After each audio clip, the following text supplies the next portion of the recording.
Wow, we got a lot of stuff coming your way from the NFL Combine. And we're going to start today's episode with a fan favorite of the state of Georgia, Mr. C.J. Allen, linebacker for the Georgia Bulldogs. What's that coming down the track? Welcome in, Falcons fans, to Falcons Today by Chat Sports. My name is Moose. C.J. Allen was asked about his favorite team growing up, and obviously he said, I wanted to be a Falcon.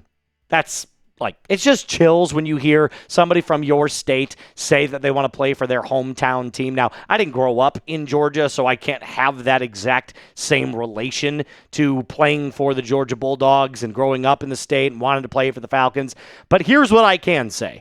Even though it is a pipe dream, even though that it is something that might seem virtually impossible, I would still love to see C.J. Allen suit up for the Dirty Birds. I think you would too. So do me a favor, if you're not only a huge Georgia Bulldog fan, if you are an Atlanta Falcon fan, do me a favor and smash that thumbs up icon if you want to see C.J. Allen play for the Dirty Birds. We actually have a clip of him talking about what it meant to be a Falcon to him when he was a kid. Really quickly, roll the clip. That's always, as like a 5-year-old, you say, I'm going to go play for the Falcons, so it definitely means a lot, man, for sure. Super short, like I said, but, he's got a barrage of questions that are just flying right and left. So, obviously, it's a lot of fun to talk about, but Allen is a first-round player. Falcons don't have a first-round pick. There is quite literally no way to get him unless you decide to move back up into the first round, but the Falcons only have 5 draft picks, so moving up and parting ways with another pick doesn't seem to be the most beneficial thing to do for the health of the team during the draft, because then you would only have, 4? So unless you decide to trade a bunch of players away and then move back up into the first round, I don't think it's going to happen, which is tough to hear about because Allen is one of the best, if not the best, linebacker prospect in this entire draft. I mean, he's a textbook technique tackler every single play. He's got the perfect mechanics. His unofficial 40-yard dash time, he's lightning quick, 4.55, can spread, and stretch kind of the sideline to sideline speed that you're looking for with lateral quickness really, really well. His biggest weakness, in my opinion, is that he gets kind of caught flat-footed against play action from now and then. But if that's your biggest fault, you're going to be a hell of a player. And there's a lot of people that are just salivating right now over C.J. Allen and his talent. 88 tackles last year for the Bulldogs, 8 for loss, 3.5 sacks, 2 forced fumbles, 4 PBUs, and he was also very good in coverage.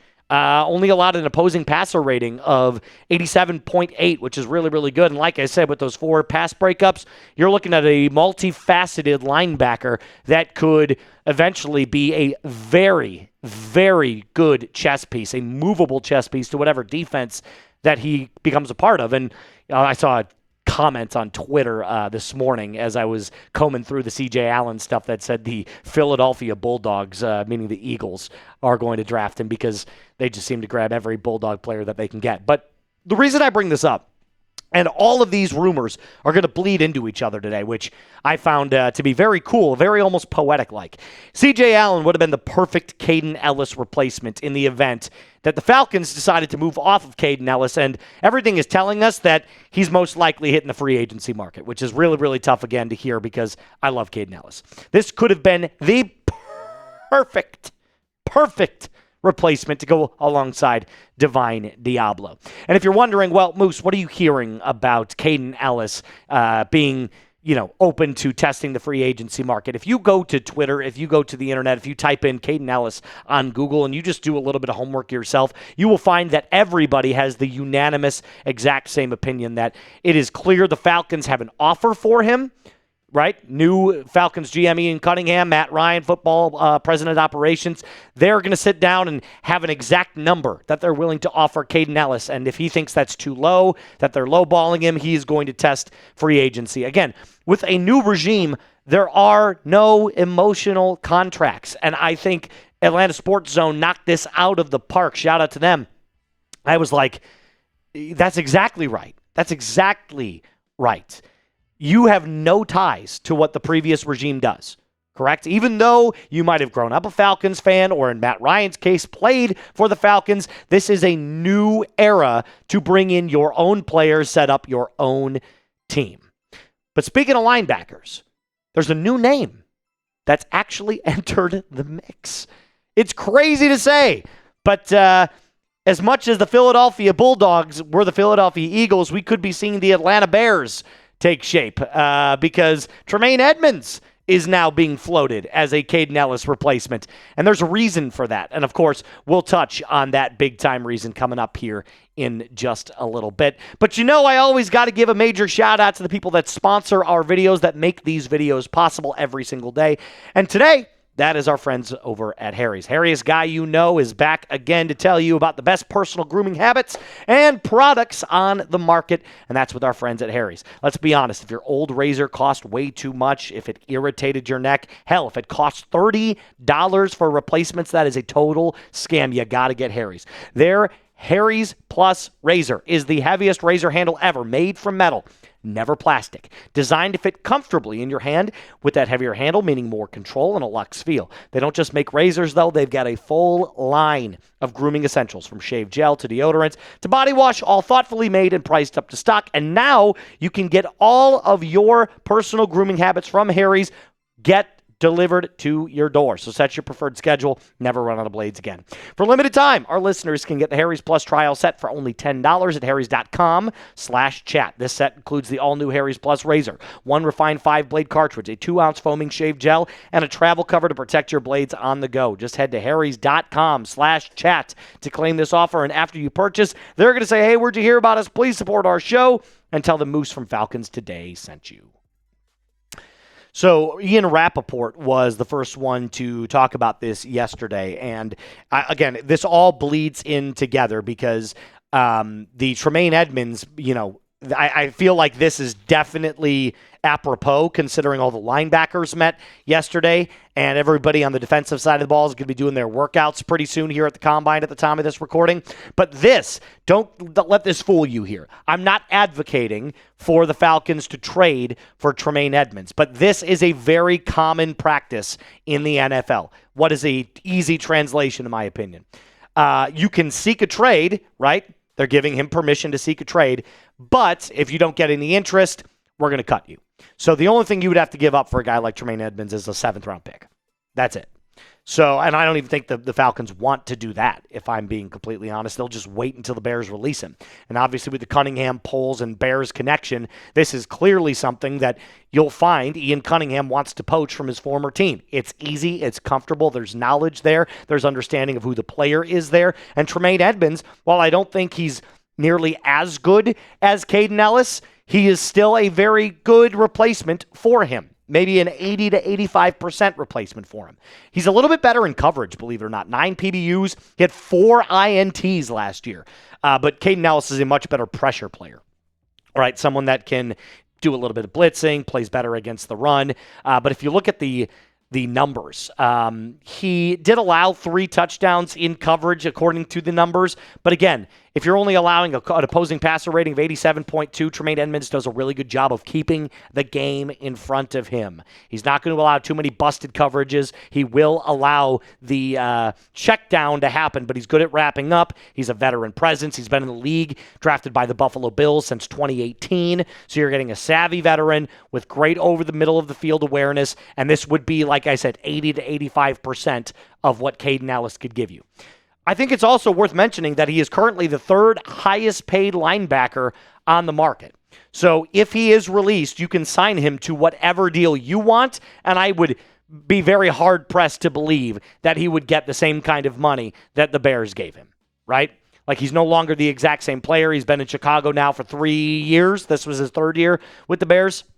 It's a reliable replacement, and I think he would probably get somewhere in between 9 to 12 million a year. And again, if you're going to be paying that kind of money, you want to know that there's reliability at that position. So I don't know what the financials come out to with Tremaine Edmunds. That's a deal between him and his agent and the next team that calls him home. But this could be something that the Chicago Bears decide to press on with Ian Cunningham, specifically given the fact that it's been so recent that they've parted ways.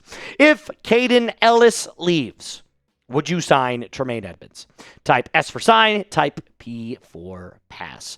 If the money's right, sure. I think only if Ellis leaves. My priority would be re-signing Kaden Elliss. Let me get that out of the way. I'd re-sign Kaden Elliss, but in the event that the money is right, Ellis leaves, and Tremaine Edmunds has interest in being a starting caliber linebacker right next to Divine Diablo, then sure, I would go with Tremaine Edmunds. The last part of the triple dose of rumors here is something that actually just got released this morning. Apparently, two teams have contacted the Chicago Bears not only about Tyson Bagent, but also now D.J. Moore has entered the conversation. Moore has over $23 million in guaranteed money in 2026 and is viewed as available for the right price by teams in the wide receiver market. Well, the Falcons are in the wide receiver market. We've talked a lot about Tyson Bagent here on the channel and why I think he'd make a great fit as a QB1 competition for Michael Penix Jr., but we really haven't touched a lot on DJ Moore. And the reason I say that is because for the longest time, I didn't think the Bears were going to be moving off of him. But now, according to Schultz, they're saying, hey, we're kind of open for business on DJ. They've got a plethora of wide receivers. Roma Dunze, Luther Burden. They've got Colston Loveland now at tight end. They still got Cole Kmet, Alameda Zacchaeus, so former Falcon. So the DJ Moore need for the Bears is not quite what it used to be. He used to be their wide receiver 1. Now he's kind of like wide receiver 2, and it might even be, with the Luther Burden addition, it might even be wide receiver 3. And if you brought DJ Moore onto this team, you'd be getting he's not as good as Drake. He'd be your guaranteed number 2 option. Now, DJ Moore has had some attitude concerns, right? A couple years ago, he walks off the field against the Washington Commanders, tells everybody that was blown out of proportion, but you have definitely seen the kind of petulant behavior from DJ Moore this last year. I mean, he's kind of a fickle and moody player. That's the best way that I can describe him. But I will say this. There's no denying the talent. There's no denying the guy has ridiculous talent for the wide receiver position. So I could see the Falcons deciding that if they wanted to combo something in next year's draft to get Tyson Bagent and DJ Moore, that is something that I believe Ian Cunningham would be looking at. Kill two birds with one stone. And if you're wondering about the trade market right now, we just saw our first trade go down this morning. So trades are going to start ramping up. I'm telling you, like this is right around the time that you really start to see teams making those phone calls and putting pen to paper and making the trades happen. So obviously it can't be official until the new league year starts, which is on March 11th. But the Jets sent Jermaine Johnson to the Tennessee Titans this morning. So things are starting to unravel. Things are starting to unfold. And things are heating up for sure. It's getting hot in the kitchen. And where there is smoke, there is fire. By the way, if you do want more videos, including any sort of trade videos that could possibly be made, any signings in free agency, you got to hit subscribe. It's simple math. If you subscribe, you get more videos. Boom. 2 + 2 is 4, just like that. All right, I'll be back a little bit later on today with more Falcons news for you. Thank you guys so much for joining me on this episode. I will be back, like I said, a little bit later. Remember to like the video, and as always, rise up and be cool.